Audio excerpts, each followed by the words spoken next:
نسمع. هي مظاهرة خلبية مطاطية كوندومية. العهر يا سيدي انك انت يكون فكرك وثقافتك وعائلتك بين رجلين المرأة. هذا العهر.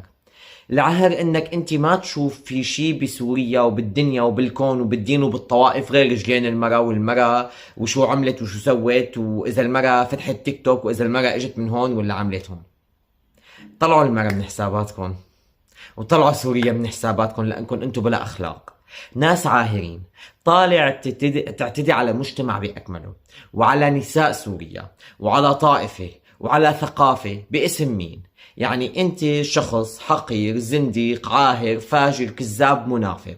كنت سابقا مطبلاتي للسلطة السابقة، وحاليا مطبلاتي للسلطة الحالية. فصدقا يعني الاشخاص الذين يعني بيشبهوك لازم يحطوا صرماي بتمهم، لانه هدول الناس يعني للاسف نحن اليوم ما عم نتعامل مع كتير اشخاص عندهم ثقافة او وعي، عم نتعامل مع اشخاص يعني مجرد عاهرين، منافقين، كاذبين، وقحين. ليش عم احكي بهي الطريقة؟ لانه هذا اسلوبهم، هي طريقتهم بالتعامل، وهي طريقتهم بالحياة، وهي طريقتهم بالحكي. فشي بخجل.